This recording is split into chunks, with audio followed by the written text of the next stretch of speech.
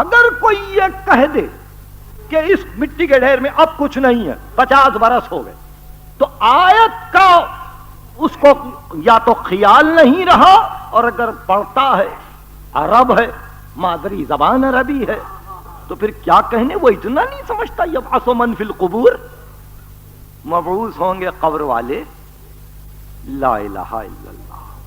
اور پھر یہ، اور پھر اس کے ساتھ کلام مجید کی وہ آیتیں کہ جہاں واضح طور پر بتلا دیا گیا کہ دیکھو، یا ایھا الذین آمنوا لا تتولوا قوما غضب اللہ علیہم، اے صاحبان ایمان، ان کو دوست نہ رکھنا، اس قوم کو دوست نہ رکھنا جس قوم پر اللہ کا غضب آ چکا۔ قد یئسوا من الآخرہ، یہ لوگ آخرت سے مایوس ہیں۔ بہت غور سے سنیے آیت، قد یئسوا من الآخرہ کما یئس الکفار من اصحاب القبور، یہ اس طرح سے آخرت سے مایوس ہیں جیسے کافر صاحبان قبر سے مایوس ہیں۔ یہاں مایوس انکار، یہ لوگ انکار کرتے ہیں محشر کا جیسے کہ کافر منکر ہیں کہ کوئی چیز قبر میں ہے۔ تو کسی قبر میں کسی کے وجود کو نہ ماننا انکار قرآن ہے، انکار قرآن کفر ہے۔ کما یئس الکفار من اصحاب القبور، قبروں میں کچھ ہے، قبروں میں کچھ ہے۔ تو جیسا کہ میں نے عرض کیا، ہمارا موقف تو یہ ہے، ہمارا موقف تو یہ ہے کہ قدم جمے ہوئے، پائے استقامت غیر متزلزل، اب جو ہو، صبر ہمارا شعار، ظلم کی عادت نہیں، ظلم کی عادت نہیں، اور اس دن کا انتظار کہ یوم العدل علی الظالم اشد من یوم الجور علی المظلوم، کہ عدل کا دن ظالم پر اس دن سے زیادہ گراں ہوگا جس دن کے مظلوم پر ظلم ہو رہا تھا۔ ذرا ایسا سمجھنے کی کوشش کیجئے، عدل کا دن ظالم کے لیے اتنا تکلیف دہ ہوگا، اتنا زحمت رساں ہوگا اور اتنا شدید ہوگا کہ مظلوم پر جو ظلم کا دن تھا وہ اس کے سامنے کچھ نہیں۔ تو ایسی منزل پر جب اتنا اطمینان ہو تو مطمئن چلو، یہی درس دیا، یہی سمجھایا، یہی بتلایا۔ متوکل نے قبریں کھود ڈالی، کہا کربلا کوئی نہ جائے زیارت کو۔ دور امام علی نقی کا،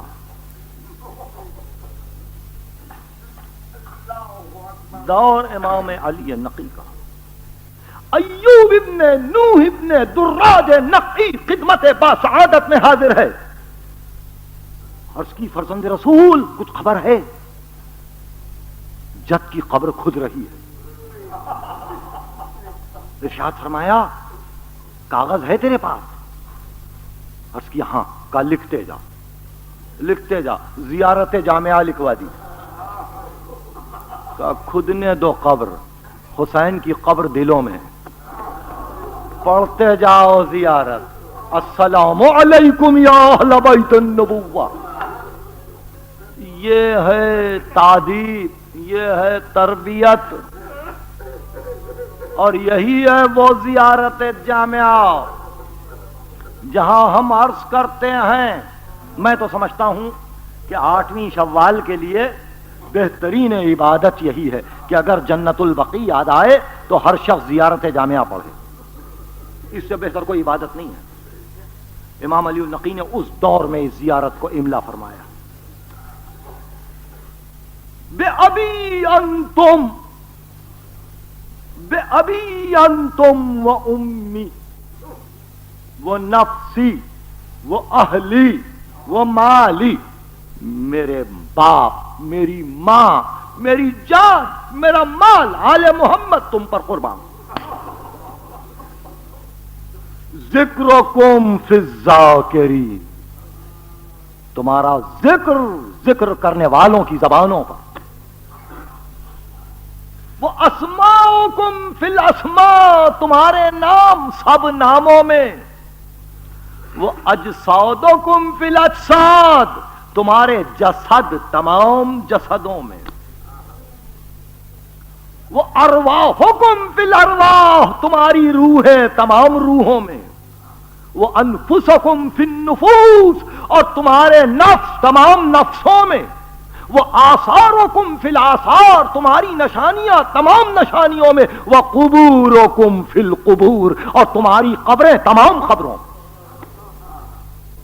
معاف کیجئے، بڑے بڑے علماء نے اس ایک جملے پر اپنی ساری قوتوں کو صرف کر دیا، اللہ ماشاء اللہ، اللہ ماشاء اللہ۔ یہ جملہ آج تک تو سمجھ میں نہ آ سکا، یہ جملہ آج تک سمجھ میں نہ آ سکا معصوم کا قول کہ تمہارے جسد تمام جسدوں میں، اور تمہاری روحیں تمام روحوں میں، اور تمہارے نفس تمام نفسوں میں، اور تمہارے آثار تمام آثار میں، اور تمہاری قبریں تمام قبروں میں۔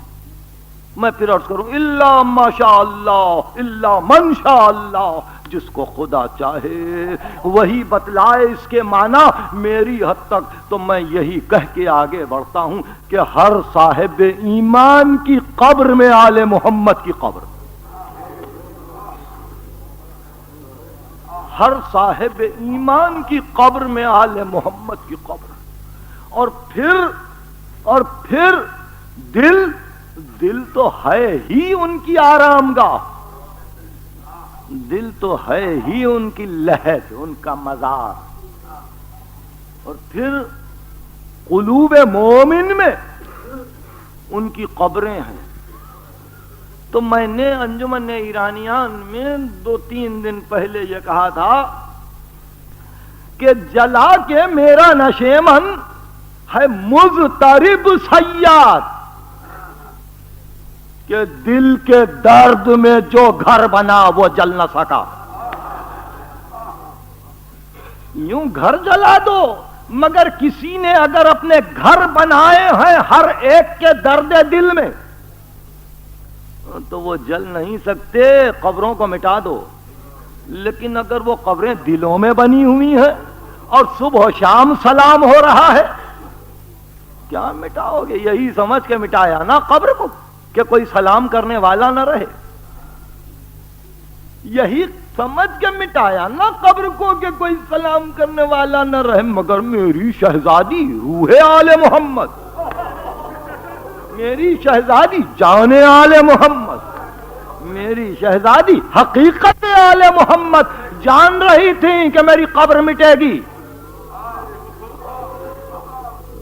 جان رہی تھی کہ میری قبر مٹے گی۔ سلمان حاضر خدمت ہے، شیخ صدوق نے قصال میں، شیخ صدوق نے امالی میں، مختلف ہمارے محدثین نے اس روایت کو نقل کیا۔ میں نے بارہا پڑھا ہے، مجھے بارہا پڑھنا چاہیے، بار بار یاد دلانا چاہیے۔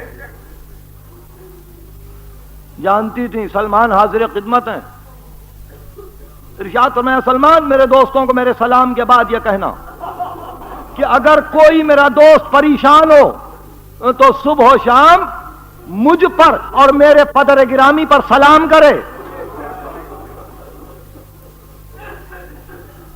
شیخ صدوق، میرے دوستوں سے کہہ دینا اگر کوئی پریشان ہو صبح و شام مجھ پر اور میرے پدر گرامی پر سلام کرے۔ سلمان نے پوچھا شہزادی آپ کی زندگی میں؟ ارشاد فرمایا حیات میں بھی اور مرنے کے بعد بھی۔ اتنا تو انتظام کر کے گئی ہیں، اتنا تو انتظام کر کے گئی ہیں، قبروں کو مٹا دو۔ سلام کرنے والے تو ہیں نا، سلام کرنے والے، فرق اتنا ہی کہ وہاں جا کے سلام کرنا ہے۔ ایک سلام دور سے بھی ہوتا ہے، اور دور سے سلام ہوتا ہے اس عزم کے ساتھ کہ دل میں ہے، یوم محشر سامنے ہے۔ یوم محشر نہیں، میں یوم محشر ایک زینے کو درمیان سے کم از کم میں تو قطع نہیں کر سکتا، یوم محشر تو اب بھی ہے دور۔ نہیں، ایک اور بھی دن ہے درمیان میں، ایک اور بھی دن ہے، وہ بھی آئے گا جس کو گھر والا کہتے ہیں، وہ بھی آئے گا، اور وہ گھر والا آ کے دیکھے گا گھر کہاں کہاں سے اجڑا ہے۔ وہ گھر والا آئے گا، دیکھے گا گھر کہاں سے اجڑا ہے، دیوار کہاں سے گری ہے، دروازہ کہاں سے جلا ہے، قبر کہاں سے ٹوٹی ہے۔ گھر والا آئے گا، بہت جلد آئے گا، بہت جلد آئے گا۔ مگر جو محشر ہی پر اعتقاد نہ رکھے، یہ گفتگو اس کے لیے نہیں، یہ گفتگو تمہارے صبر میں قوت پیدا کرنے کے لیے کہ وہ بھی آئے گا۔ کارخانہ عالم اس طرح سے نہیں جاتا، اس طرح سے نہیں جاتا۔ بہر صورت میں خود اتنا تھکا ہوا ہوں کہ آپ کا وقت زیادہ نہیں لے سکتا۔ میر تقی میر کا ایک شعر سنو اور یاد رکھو،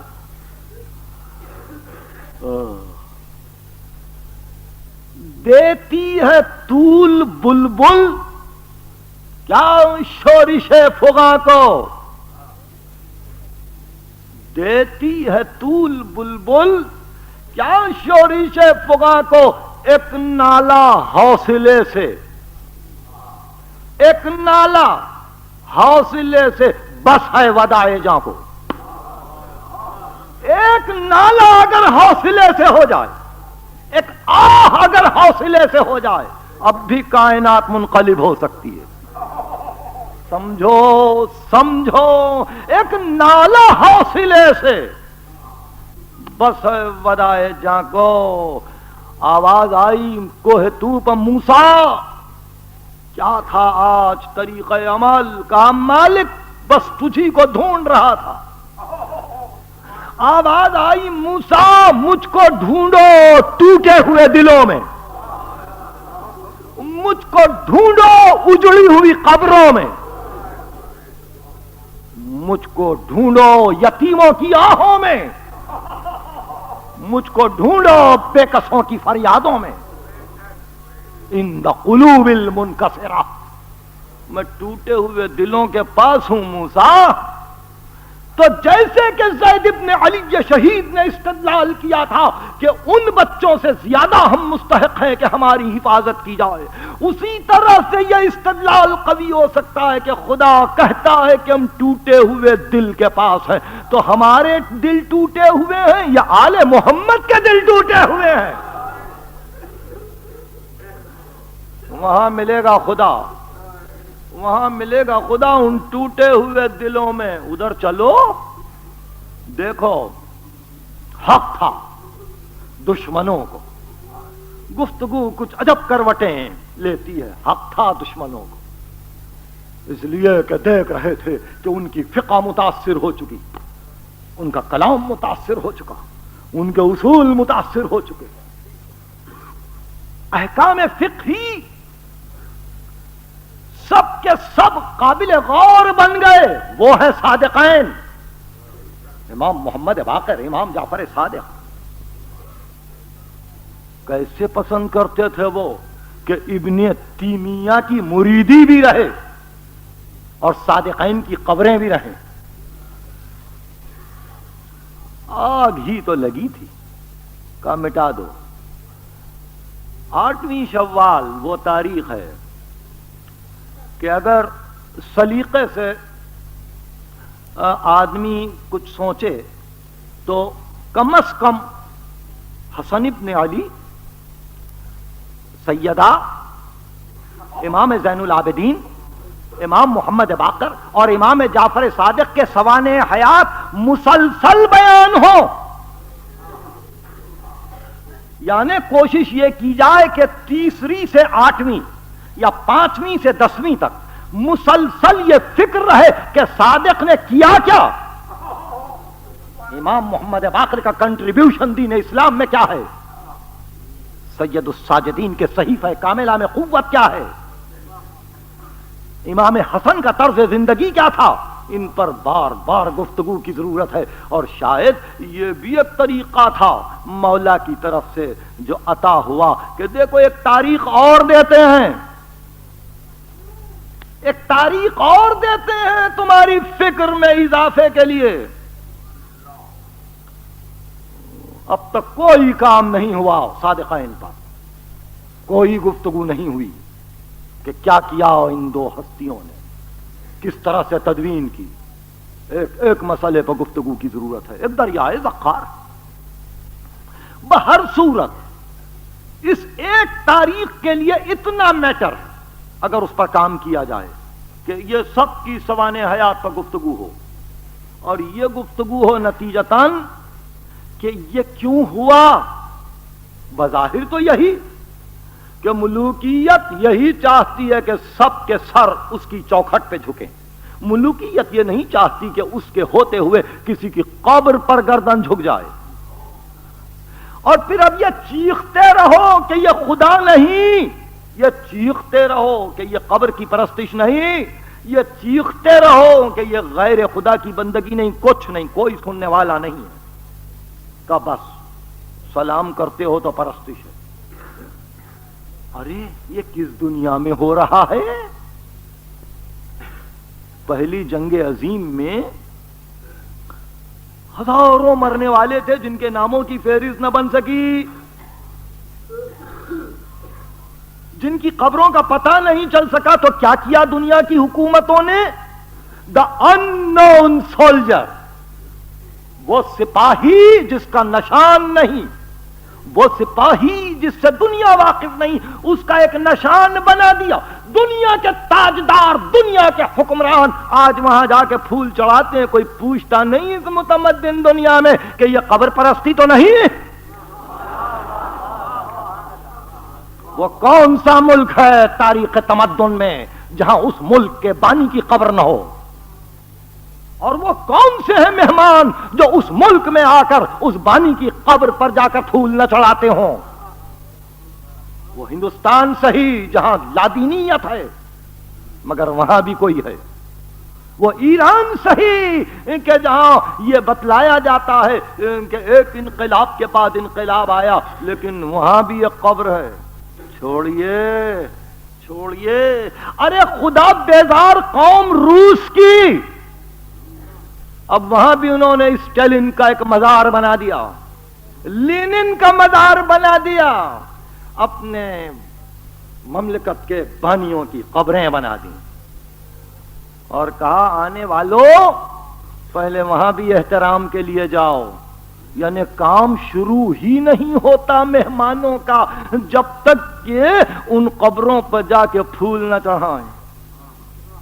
یہ قبر پرستی ہے نہیں، یہ عقل ہے. عقل کہ جس کی وجہ سے یہ دولتیں ملی ہو پہلے اس کو تو سلام کرو.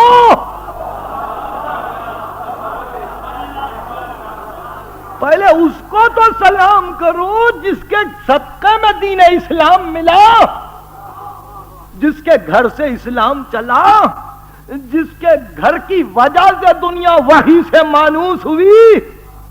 حلال و حرام مذہب کے جس گھر سے سمجھ میں آئے اس کو تو پہلے سلام کرو. مگر عجب تمدن ہے کہ یہی نہ رہے اور کوئی ادھر سے گزرے تو پتا چلے کہ ایک میدان سا ہے، کھدی ہوئی قبروں کے نشان ہیں. تمدن ہے، تہذیب ہے. میں سمجھتا ہوں کہ تسامح ہو گیا، کچھ بھول ہو گئی، کچھ غلطی ہو گئی، کسی نے غلطی کی اور اب وہ غلطی اب نب نہیں رہی ہے. لیکن ہم نے بھی یہی طے کیا. میرے بعض دوست پوچھ رہے تھے کہ آج کیا ہوتا ہے. میں کہا آؤ میں سناؤں گا کہ کیا ہوتا ہے. یہی ہوتا ہے کہ ایک تازہ روداد غم ہے آل محمد کے گھرانے میں، اور اس کو یاد رکھنے کا یہی ایک طریقہ ہے کہ خاموش یاد کرو، سکوت کے عالم میں یاد کرو، اور یہ سمجھ کے یاد کرو کہ ایک دن وہ بھی تھا زہرا کہ تیرا باپ صبح کو تیرے گھر پر آ کر سلام کرتا.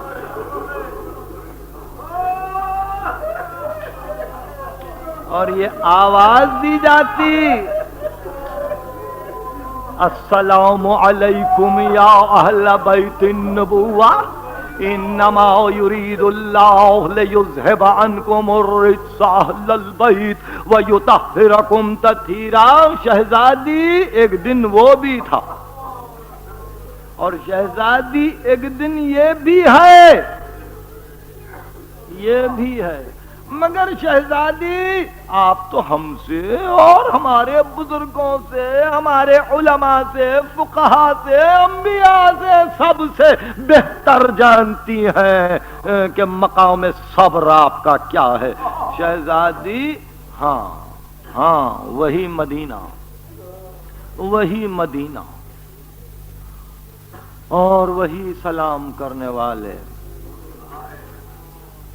شہزادی انہوں نے یہ سمجھ کے روک دیا کہ یہ سلام کرنے والے یقیناً سلام نہیں کر سکیں گے. مگر شہزادی ان کو نہیں معلوم زمانے حج میں امام زمانہ کا وہاں ہونا لازم ہوتا ہے. ہر سال حج کے موقع پر حدیث صحیح ہے کہ امام زمانہ رہتے ہیں حج کے موقع. وہ تو اپنی جدہ ماجدہ پر سلام کرتے ہوں گے نا، وہ تو سلام کرتے ہوں گے اپنی دادی پر. تو ایسی صورت میں شہزادی کی قبر محتاج سلام نہیں ہے. اب جو کچھ ہو جو کچھ ہو، لیکن ہم کو تو اسی ظلم پر گفتگو مقصود ہے کہ آخر یہ عقل ہے یا جہل ہے، یہ اسلام ہے یا کفر ہے، یہ حق سے نزدیکی ہے یا حق سے دوری ہے. اس کو دنیا بتلا دے گی، دنیا بتلا دے گی. ٹوٹے ٹوٹے مکان، اجڑے دیار، 5,000 برس پہلے کے طاق، دریچے، مٹی کے برتن، دنیا اس کی حفاظت کرتی ہے. رکھو رکھو، آثار قدیمہ ہے. کہیں کچھ مل گیا تو چلے ڈھونڈتے ہوئے، بھائی نوح کی کشتی کو ڈھونڈو کہاں ہے، طور کہاں واقع تھا. دیکھو رومن امپائر نے اپنے ترقی کے زمانے میں کس طرح سے اپنے کھیل کے میدان بنائے تھے. دیکھو ایتھنز کے مکانات کیسے تھے. پومپیائی کا شعلہ فشاں پہاڑ کس طرح سے ملکوں کو تباہ کرتا تھا. نشانیوں کی حفاظت کرو. دنیا تو اس طرف جاتی ہے اور یہاں اس سے بڑھ کر کوئی نشانی ہو سکتی تھی. بانی اسلام لا الہ الا اللہ محمد رسول اللہ، یہ محمد کی قبر، یہ اس کی بیٹی کی قبر.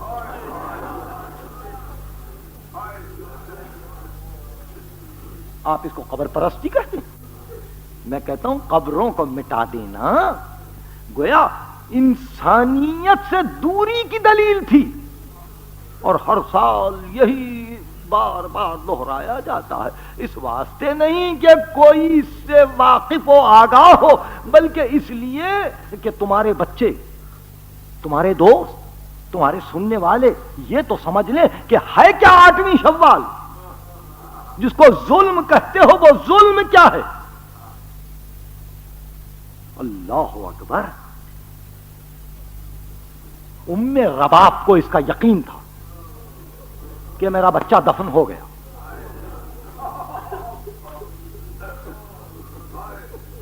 گفتگو کے نہج کو سمجھ رہے ہیں آپ. بڑا یقین تھا، اس لیے کہ آنکھوں کے سامنے دفن ہوا بچہ.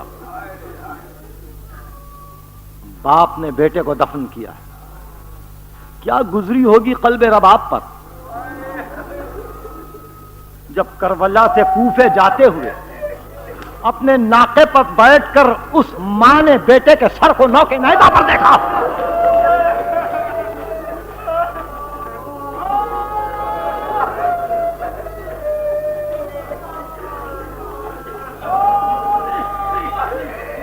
اس کو دنیا کہتی ہے ظلم. ظلم.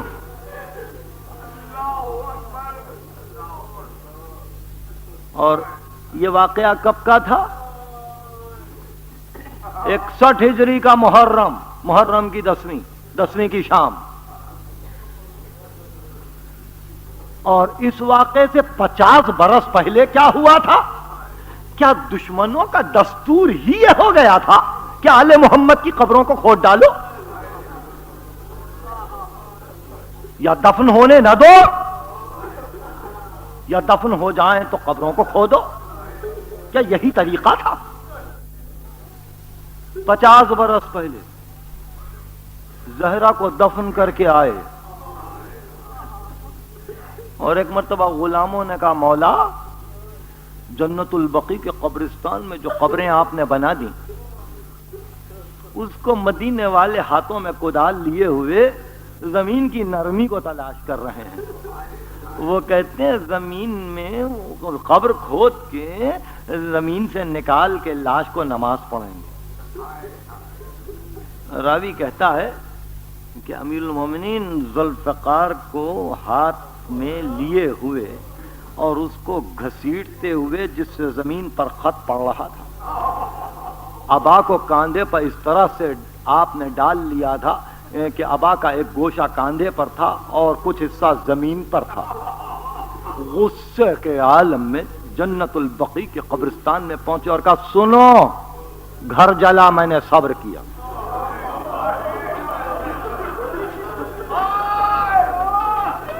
درد کے عالم میں زہرا تڑپی میں نے صبر کیا.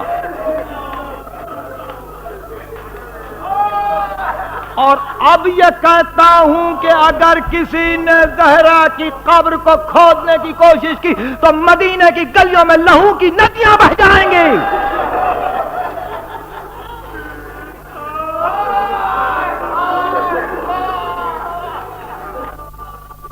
لوگ سمجھ گئے,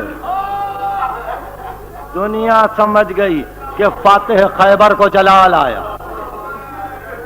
دنیا سمجھ گئی کہ علی بن ابی طالب کو جلال آیا, ابو طالب کے لال کو جلال آیا. سب لوگ معافی مانگ کے اپنے اپنے گھروں کو واپس ہو گئے. آؤ نا مولا, اب آؤ, اب دیکھو نا مولا.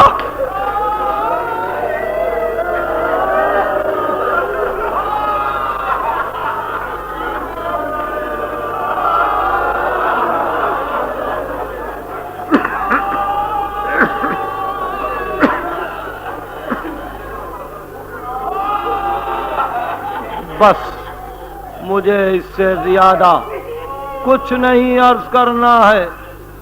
دلوں میں اس داغ کو لیے رہو, بچوں کو انہی کی محبت پر تربیت کرتے رہو. زہرا کا غم فراواں ہے, زہرا کا داغ قیامت تک رہے گا قلب مومن پر. حفاظت کرو اس غم کی. اسی طرح سے ہر سال 8ویں شوال کی تاریخ آتی رہے گی اور اسی طرح سے ہم اعلان غم کرتے رہیں گے. سنو مظلوم, اگر اجتماعی طور پر قوم کو یہ احساس ہو کہ وہ صابر ہے تو اس میں نظم بھی ہو, ضبط بھی ہو, سکون بھی ہو اور وقار بھی ہو, اور دنیا یہ جان لے کہ یہ وہ ہیں کہ جعفر ابن محمد نے جن کی تربیت کی ہے. جعفر ابن محمد نے جن کی تربیت کی ہے. اکیلی قبر نہیں ہے زہرا کی, حسن ابن علی بھی ہیں, امام زین العابدین بھی ہیں, امام محمد باقر بھی ہیں, امام جعفر صادق بھی ہے. ارے کوئی ان سے پوچھے کہ جس امام کو کربلا سے کوفہ, کوفے سے شام زنجیروں میں اسیر کر کے لے گئے, کیا اس کے لیے بھی اس کی ضرورت تھی کہ اس کی قبر کھود دی جائے؟